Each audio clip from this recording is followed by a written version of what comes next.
I tend to encourage people to think about modern shelters more than natural shelters. A couple of reasons for that. Natural shelters, they take a long time to build, and they require a lot of resources. Even in a woodland like this, we find it hard to gather enough leaf litter to build a decent natural shelter. A decent natural shelter, you see it sometimes, and you might go on a course or something, and if somebody doesn't, you can always tell, this is normally the stage, you can tell somebody doesn't know what they're talking about. If they just tell you to throw your leaf litter on top of your shelter is about yay thick, like a couple of layers thick. That won't keep you dry when it gets wet. Your leaf litter needs to be about that thick. Your shelter should almost double in size by the amount of leaf litter you put on there. And even, as I said, even in this woodland, we struggle to gather enough leaves from the ground to cover a shelter. We've got a little shelter that some of our students tried to build during the winter last year. Over there, you can just see the remnants of it as it's kind of died over the summer. Yeah, that's the one. Yeah. And even then, it took us weeks, and we still couldn't collect enough leaves to actually cover it properly. So it is something to bear in mind. The other reason I prefer modern shelters as well is because they are less damaging to our environments. Okay, a natural shelter, yeah, it's great, and it all is coming from the natural environment and things like that, but you've got to gather all that up, and you've got to build it, etc., etc. And we don't have the wild spaces that we used to that really offer you the resources to build a decent natural shelter. So we've got some different modern alternatives. Here in front of me here, I've got hammock. Okay, this is a company called Hennessy. It's an American company. And I would always recommend buying any hammock you buy. There's some tent pegs over there. I haven't. I threw them away, and I can't remember where I threw them. I thought I had them in my pocket, but I must have put them down. It's not a problem. I would always recommend buying a hammock that comes with a built-in mosquito net. Okay, so this hammock here, it's a bottom entry, so this one has some disadvantages. This is much more of a summer hammock. You wouldn't last in this in the winter, and you can hammock in the winter. There are just some things to consider. So this is a bottom entry hammock. So you get in it like so, backside goes in, and then you're in like that. And we sleep in a hammock. You sleep in a hammock angled. You don't sleep straight up and down. So in this hammock here, my feet go in that space there, and you sleep across the hammock like that.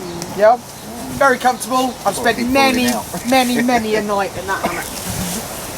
The problem with this hammock is, especially in an environment like this, we've got this wind coming in, and it's going to suck all of the heat from you out through the bottom as the wind saps through, and you're going to wake up with cold kidneys, and that hurts. Yeah. And the other disadvantage of this hammock as well is it's single layered. So when you sleep in it, quite often I wake up and my roll mat that I was sleeping on is not underneath me anymore, it's wandered off. Yeah. So it's a good hammock. They were quite expensive, but it's definitely a summer hammock, it's not really a winter hammock. But if we come over to this hammock over here,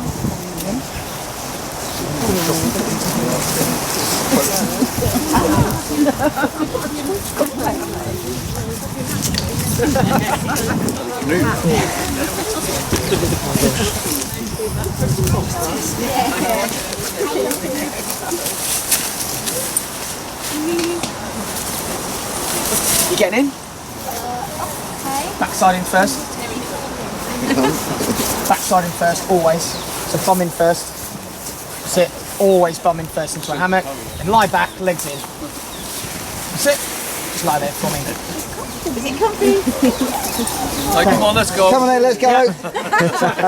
So this is a different brand of hammock altogether. It's got some advantages. It's a bit more of a serious sleep system, and it comes with lots of different bits and pieces that mean that you can sleep in this all year round. One of the big advantages that I like about this is that actually it has a separate pouch underneath for the roll mat to go into, for his sleep mat to go into. So he's not, him rolling around in his sleep, that's not going to wander off on him. Okay? It's a side entry, as you saw, and the advantage of side entries is it means you can then add what we call an underquilt. So in the winter, you can get it's a second type of hammock. I've got one, but I didn't bring it with me. I didn't have space in the car. It sits, it's like a sleeping bag, but it sits underneath, so it stops any heat from being able to escape under the hammock. and that's where you lose the most heat. And then it's nice and bucketed. This is windproof material, so if you lie down completely flat, just lie down nice and flat, he's pretty much beneath the edges of the hammock there, so it's protected from the wind. It's actually my missus's hammock. She literally just disappears in it. She looks like a little caterpillar. You see this face in the dark. It's a nice hammock. This is it's a Scottish company called DD. They make hammocks and all kinds of bits and pieces. Normally, obviously, with a hammock, we would put a tarp over the top, because if it rains, that's going to turn into a bath otherwise. So we put a tarp over the top. But for the purposes of you being able to see what was going on, I was just showing you without the top over the top, but we can talk about tarps in a second. Would you just be in a sleeping bag then? Yeah, just literally in a sleeping bag. Okay? With freeze in the winter? No, should be fine, but it depends on your sleeping bag. If you've got a summer one season sleeping bag, yeah, you might be a bit cold, but that's when you have to learn actually what it means on sleeping bags. So they have ranges. So if you take, for example, a sleeping bag and it says that it's got a range of, let's say, 10 degrees to 0 degrees, okay, that means that in 10 degrees, you can be in there in your pajamas or your boxer shorts or whatever, and you'd be cushy, yeah? Then it'll say somewhere it'll be like 5 degrees middle range. That means you need to be in that sleeping bag with probably some base layer on and a pair of socks and maybe even a hat. If it says 0, it means you won't die, but it's gonna be an uncomfortable evening. It's like, that's your absolute bottom. You're not gonna enjoy yourself. Yeah, and that's something people need to bear in mind. They look at hammocks and they go, sleeping bags, sorry. They go, oh, it goes down to -1. No, it doesn't go down to -1. That's not where it goes to. That means that in an absolute worst case scenario, you wouldn't freeze to death if it got down to -1, but you're not going to have a good night's sleep. Yeah, that's what that means. So you're looking for the higher degrees? You always go off the higher one. So if it says -1 to 8, you're looking at 8. That's your comfort zone. Yeah, -1 is your like absolute worst case scenario. Yeah, you've got stuck somewhere and you've got nothing else. You've got to get yourself inside and get some shelter. That's your base. So Ollie, is it comfortable? Is it comfortable? Spend the night there. Yeah. So would you just lay it, or would you put it on a higher? So what I would do with the tarp now, and I've set one up behind us, so we can go and have a look at it in a second. But you'd run a ridge line above this. Right here. I used to be of the attitude that you normally, what they say is you put your hammock up about here. It's always going to sag. You probably saw how high it was until you got in it, and it drops down quite a bit. But over the summer, was in a position where I couldn't actually put my hammock up particularly high, so I set mine up quite low, that one there, and it was almost on the floor, and it was actually much more comfortable to be that low. It was much more. It was a bit strange. I had a much better night's sleep. I don't know whether it was because I didn't get closer to the earth. I don't know whether it was because I didn't have so much effort to get in and out. It wasn't so high. I don't know what it was, but it was much nicer being a bit lower. This one's also got these bars here so that it's not too claustrophobic. If I remove these, this Sags down. net would sit on top of his face, and that's quite claustrophobic. Then it's in your face there, even though it's breathable. When it's dark at night, this almost becomes like completely opaque because it's quite such a fine net. So it can be quite intimidating in that space, right in your face. I have a question. Go for the question. When can I get out? Never. Your dad said that he wanted you to toughen up, so you got to stay here with me tonight. Dinner is whatever you can catch. So you can't roll right over in that then? No. Actually, I don't want to leave. Well, stay in there then. Yeah, so with hammocks, safety-wise, when we set them up as tight as you possibly can. Absolutely as tight as you possibly can. Because even though I set this up as tight as I can, it's still sagged, everything stretches out. And then, first thing I tend to do is I open it up and I will just try and put as much weight on it as possible. If I can I'll get right on top and put the weight on it. And then whenever we get in a hammock, we go bum in first and then swing your legs in, okay? You don't want to go inside, it's just in case you miss and you go, invariably it's going to be your head that hits the floor first. Yeah, and then we're just inviting injury. Yeah? If anybody else wants to get in, you're welcome to. I'm just going to tighten this up this end. It's just huge space. I mean, look at that. It's a 2 metre by 3 metre top. That gives you a massive space to operate under. Yeah, huge space. I wouldn't set this up like this if it was raining. because it's a little bit buckety. We've got that space where the water's going to pool and then you're going to cause yourself problems. I would set it up a bit more in a A-frame kind of shape, so bring it down. But this is set up in a standard kind of top setup. So you've got a ridge line here in the centre, nice and taut over this side, and then just tied up. So it's a loose knot on this end, so it's a quick release knot on this end, and then that end we use sort of a bastardised trucker's hitch, basically, to kind of create tension. The same as we've done with the hammocks, actually. If you look, I've rigged a system with the hammocks that I use carabiners to create tension.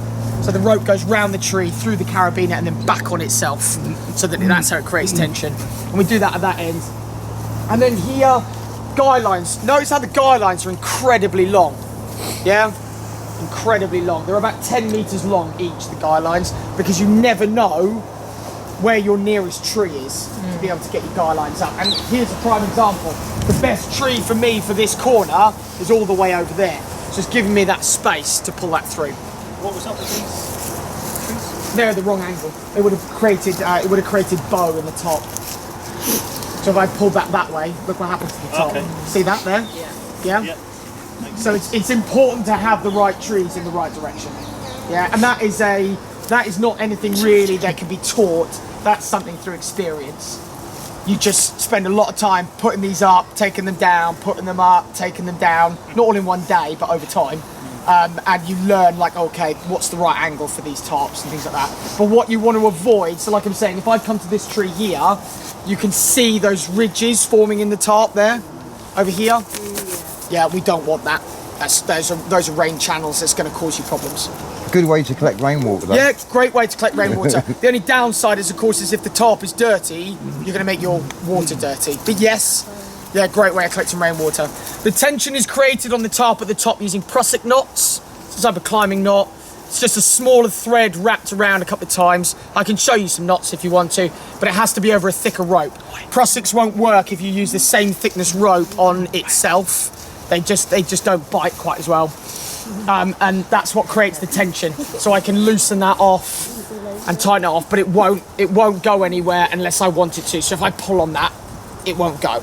So it's a self-tightening knot. What's that knot, sorry? It's a prusik. P-R-U-S-I-K. Prusik. We use it to climb up trees. So you set a line up into the tree and you can use prusiks then to jump up and down the trees, because under tension it won't move. So, yeah. The way we set these lines up here, it's quite an advanced system setting up these lines here. I was shown this, I didn't kind of discover this myself, but it's a far superior way, but it takes a knack. Most people, like with guy lines on a tent or anything, you peg it out under tension. This works differently. The tension is created at the top end, so all I've done is tied that loosely to that tree over there, and then it's got a slippery hitch on here that brings itself all the way up with a knot prime place so that it won't bite on itself, so it won't bunch up and get tight. And then all I need to do, I don't need to worry about pulling the top tight. I just need to tie it to the nearest tree, come back to the top, and just pull the rope through itself to create tension. Yeah? And that is not going anywhere. That knot won't shift at all.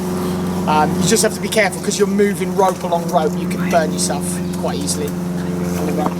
But that's how to set up a simple top. It's really, really easy. Under normal circumstances, if I was camping out under this tonight, I would bring this much, much lower, because the lower it is, the more heat retention there is. And then I would bring the sides right down so it was more of an A. And that would give me a nice space to sleep under, and a bit of privacy as well. If you're camping in an area with other people around, you've got some privacy.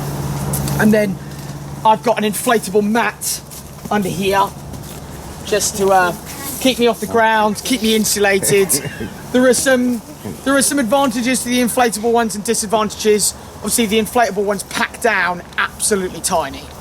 They just disappear into your rucksack. They weigh nothing.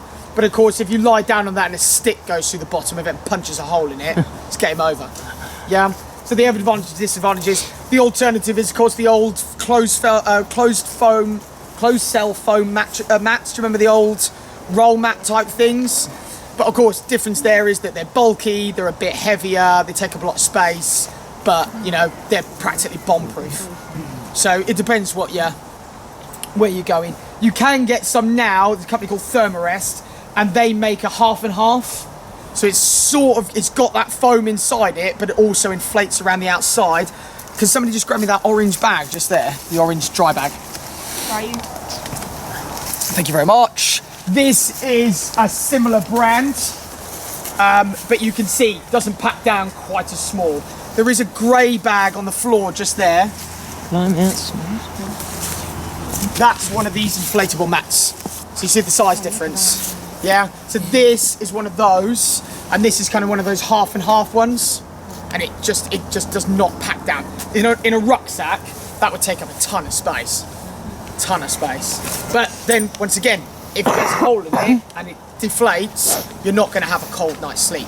Whereas if you get a hole in it in that and it deflates, yeah, it's going to hurt, and it's not going to be pleasant.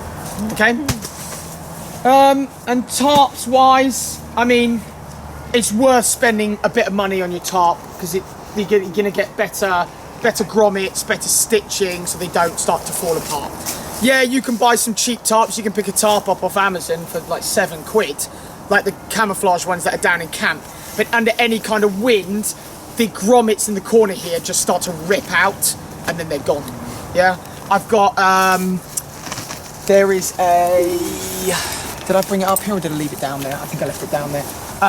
This is a £200 tarp here. So I keep, this is my personal one, this is the one I take everywhere with me. So I keep the guy lines and everything separate because it gives me the versatility to set this up however I like. Don't have to set it up like this.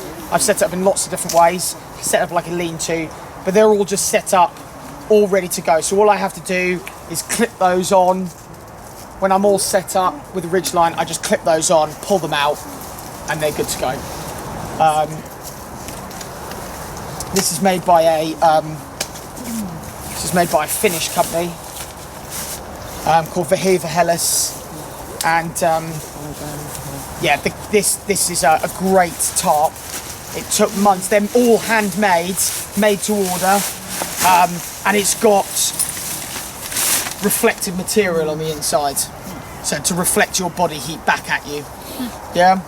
The other thing as well, which I really rate with these tarps, if you notice on the top here, it's completely smooth. You've only got the attachment points all around the outside. What they do with this company here is they attach attachment points all over the top. So you've got the option of setting this up like a teepee as well if you want to, and lots of different methods. You have to set, it just comes plain with no string. You have to kind of know what you're doing and set this up, but these are amazing bits of kit. I believe, as far as I'm aware, Woodlaw, so Mr. Mears, has just released for the first time, his own branded tarp, and it's based off this design, I think. Yeah, it's based off this design, because this is where he introduced me to these to start with. It was him that showed me these, or his company anyway, and then I think they're really hard to come by because they're individually made. It's one guy in a workshop. So if you made an order of 10, you know, this took, I got this for my birthday last year and it didn't arrive until January this year, and I'm a March baby. So it took nearly 9 months for it to arrive. Wow. Yeah, so they take a long time. So you imagine a big company like that and you went, oh, we need 10. Like, yeah, okay, I'll have it to you by 2030. You know, so he's probably gone out and made his own brand and things like that. So yeah. And what's really cool, actually really interesting about the new tarp, that I haven't got my hands on it yet, but it's really interesting. They've added a loop point for some tent poles, so you can turn the tarp into a tent, which is really clever. That's really smart. I haven't got my hands on it yet, but that looks like a cracking idea. As soon as I'm allowed to with the business card and nobody's looking, it'll be turning up on the doorstep, I can assure you. But yeah. So that's kind of shelter. What we're looking at, things to look at with shelter. Are you guys aware of the rule of threes? Have you heard of the rule of threes? So you can survive 3 minutes without air, 3 hours without water, shelter, 3 days without water, 3 weeks without food. Yeah? So 3 minutes without air. We don't need to really worry about that. There's plenty of air knocking around. Yeah, the next one on that list, 3 hours without shelter. That's how quickly cold or hot injuries will take you out. Long before we need to worry about food or water, the environment will take you out. So it's important to understand shelters. Okay, really important to understand. And also, once you get them, take them down, put them up, take them down, put them up, take them down, put them up, take them down, try something different, put them up a different way, go somewhere that maybe doesn't have the trees that you want. Yeah, try them a different way. Go through all of those stages of learning how, so that you can put a tarp up in 2 minutes. Yeah, that's what you want. That's where you want to be. Because if you're out and the weather turns nasty quickly, you want to be able to get yourself under some kind of cover quick. Yeah, does that make sense? Yeah. Other than that, I can't really think of it. Oh, and then the last option, which is just behind you over here, we come round, is the tent. Good for a motorhome, babe. Now, tents are a bit of a funny one because people don't understand tents. They don't understand how they work. So a lot of tents go, oh, it's a crap tent, it's rubbish, it's not worth the money. Well, actually, it's just because you don't understand how tents work. This was a just nice cheap tent. I think it was 130 quid, but really well rated. Van Gogh, which is the brand.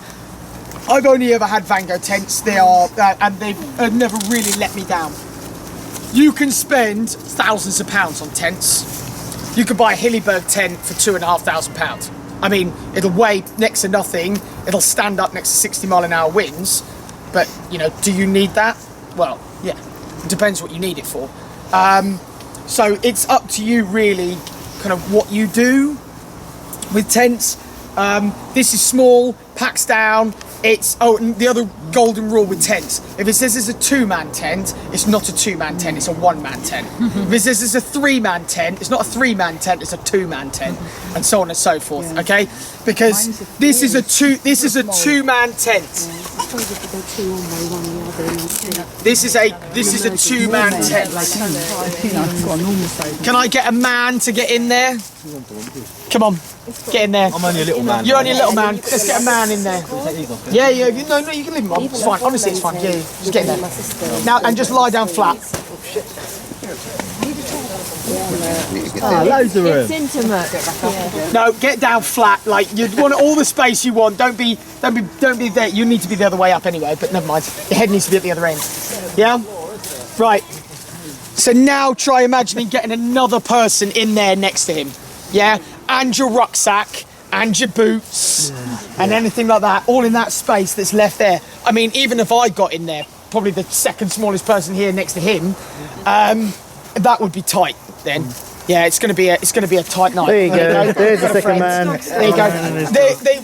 There is the joke is that a 2-man tent is actually a 1-man and his dog tent. Right. Yeah, and that's something you need to bear in mind when you're buying a tent. If you want to get in, yeah, absolutely get in.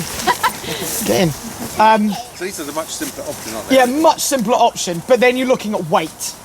That's where these are at their disadvantage of weight. Carry weight. Yeah. Not only that, but you've also got more moving parts. Yeah. If that pole snaps because you put it up wrong or whatever, the tent's defunct. Why does it matter which end you sleep? Because it's just wider at the other end, that's all. So that you see how this comes down quite narrowly, whereas it's a little bit more higher at this end. So it's just so you've got that space.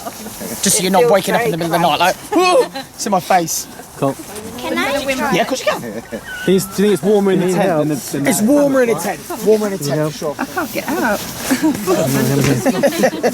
It's really cramped in there. Let me try. I've got him. Oh, you'll be lapping up, no problem there. Loads of space. You do some roly-polies, all sorts.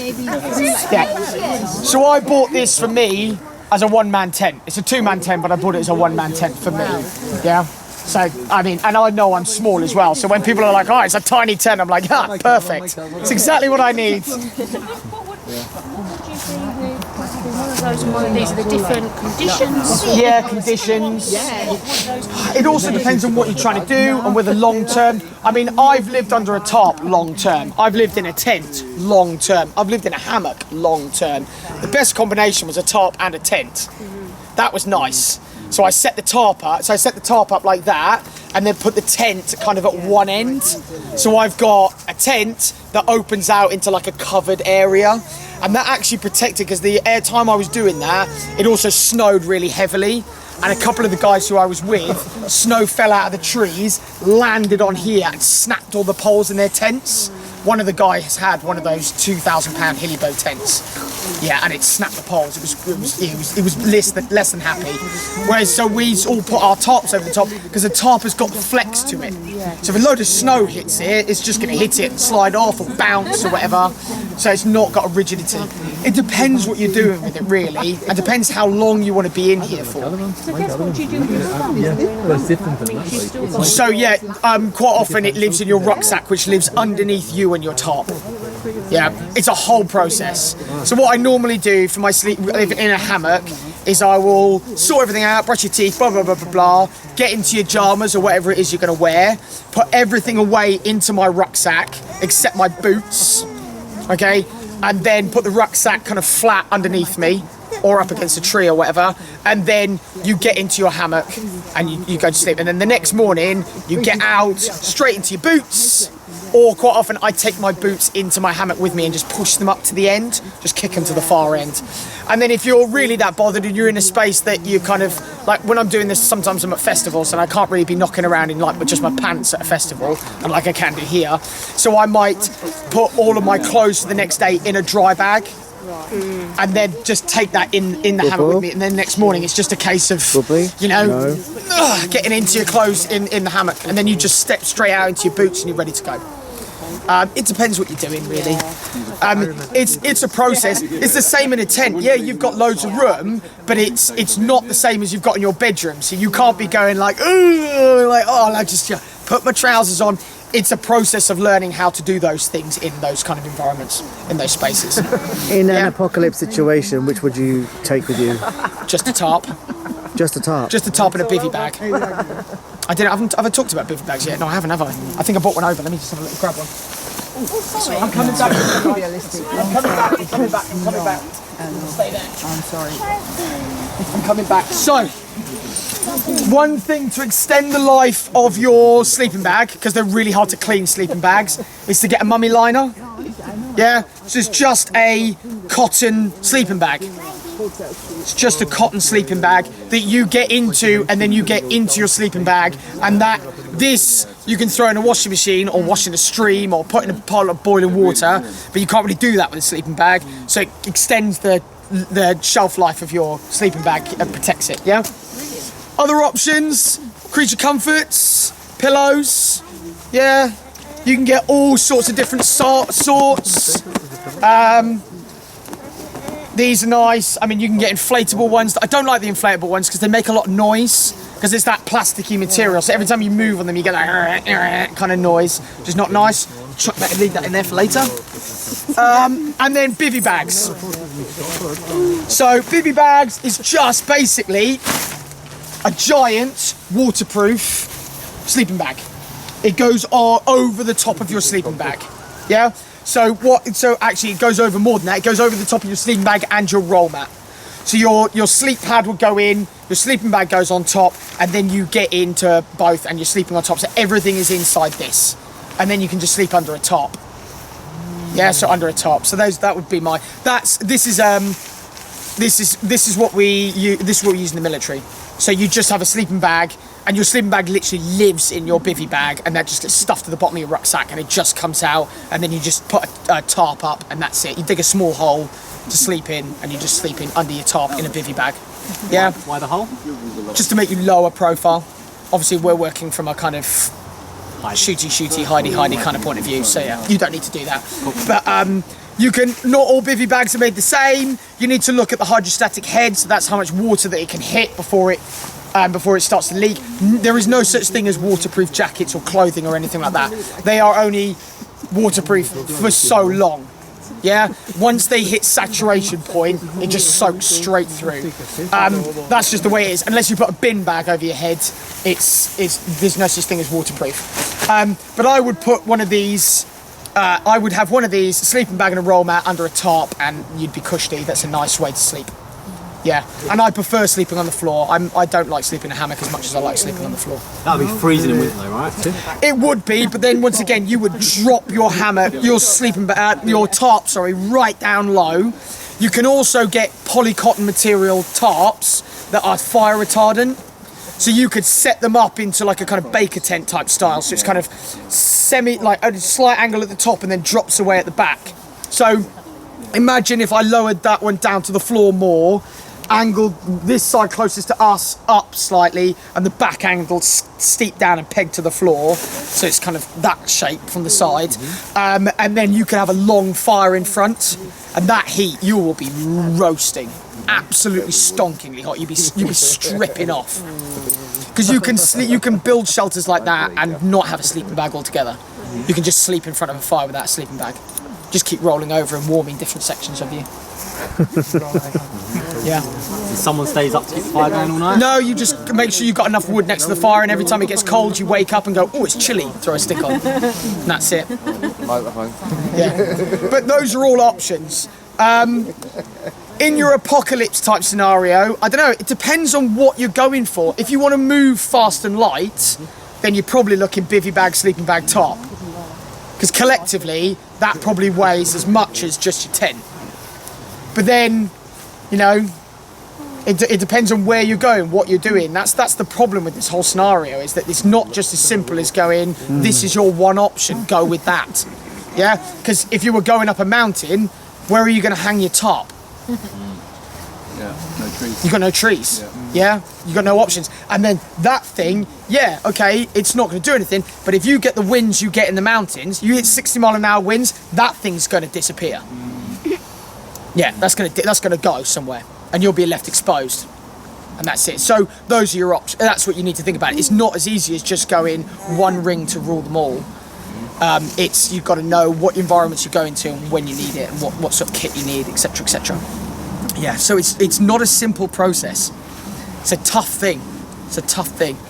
But my go-to, if it was me, would be a tarp, a bivvy bag, a sleeping bag, and a roll mat. That would be my go-to. Or have them all when the sirens kick off. Take what you need. Yeah, take what you need. But then once again, you've got to pick something at that point as well, haven't you? So you've got to make your choice. But yeah, I mean, you just have to live your life under those rules. You're like, well, I know I can't go sleeping at the top of mountains because I haven't got that equipment. Yeah, so you know that if you go to the top of a mountain, you've got to come back down and find some wooded areas, somewhere that you can put a tarp up. You can use a tarp. I've used a tarp. You know, like dry stone walls that you quite often get in like places like the Lake District and things like that. The old farm dry stone walls. You can turn that into, you can sort of make the dry stone wall one side of your tent, so your tarp is kind of coming. There's dry stone walls like that. The tarp's coming off like that and just disappear underneath it. Yeah, I've done that with electric fences as well. Didn't know it was an electric fence until the next day. I was like, oh, that was close. But yeah, you're just kind of cotched up against the. You just make yourself a little lean-to, and it keeps you out of the wind. And you can set tarps up in such a way that they can almost make tents. Because you can kind of. So you've got what, 4 sections? One, 2, 3, 4. Yeah, 4 sections. You see between the black lines that are holding the tarp to the ridge line. So if you dropped section 4 and section 1 to the floor and kept section 2 and 3 up and pegged those down, you've created a door on each end. So you've got break from the wind. You can also get tarp poles, or bivvy poles as they're called. I've got some down there actually. They're these poles that ram into the ground, and then they've got long spikes on the end, so they'll go through the grommets of a tarp. You still need the trees. No, you don't need the trees in that instance, but once again, it's like, it's not going to stand up against any decent wind. It's going to come down quite quickly. Yeah. Okay? But yeah. Anybody got any questions on shelter-wise? No? Fine, if you think of something whilst you're having a curry tonight, you can always ask me tomorrow, it's not a problem. But yeah, that's shelters in a nutshell. I assume it's safest to be in a hammock than a tent if you've had a curry. Oh, you say that, but hammocks can be a bit of a pain in the arse to get out of. So if you're in an emergency, I'd actually rather be in a tent. I was thinking of being gassed. Oh, being gassed, yeah, well, that's true. A lot of tents as well, 2-man tents, they come with doors on both sides, just for the convenience, because there's nothing worse than climbing over somebody when you need to go for a pee in the middle of the night. But yeah. Happy? Awesome. Should we go and warm up around the fire again? Yes. Thank you. No, it's my pleasure. Thank you so much. And these things, these pop-up tents, they're a great idea, but they don't pack down very small, do they?